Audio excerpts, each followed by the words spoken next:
Ya, halal bihalal ini sebetulnya kita mencoba bersilaturahmi yang pertama dengan keluarga besar Polres Cirebon Kota, dengan para anggota yang memang sudah beberapa hari ke belakang bekerja keras untuk menjaga keamanan ketertiban di Cirebon ini.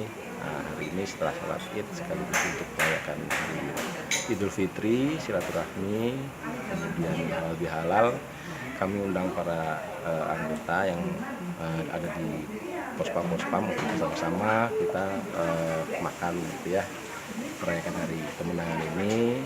Selanjutnya juga kami membuka untuk masyarakat yang memang ingin datang bersilaturahmi kepada kami juga terima, kami juga undang mereka datang. Kebetulan menjadi beberapa dari komunitas agama juga sudah datang ke rumah kami ucapkan terima kasih kepada beliau.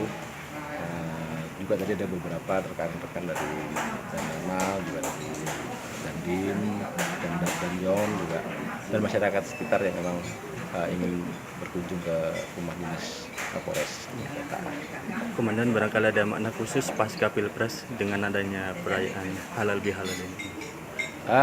Nggak ada juga sebetulnya sih ya. Ini murni karena kita ingin silaturahmi halal bihalal setelah berpuasa 1 bulan penuh di bulan suci Ramadan. Hari ini hari kemenangan, ya kita bersilaturahmi halal bihalal merayakan kemenangan ini bersama-sama.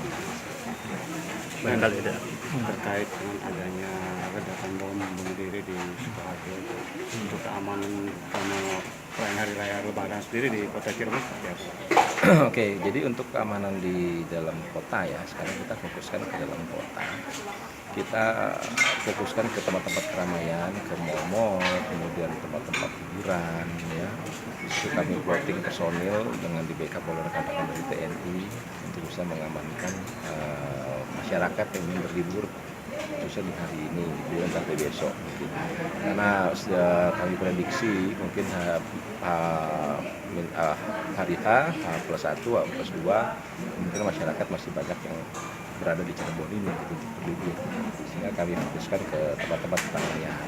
Di tempat pengamanan sendiri pun kami di backup oleh rekan-rekan dari TNI, juga rekan-rekan dari Pemkot seperti pemadam kebakaran dan lain sebagainya. Kemudian dalam pengamanan pun kami menerapkan sistem body system itu sesuai arahan Kapolri dan juga arahan Pak Kapolda. Jadi masing-masing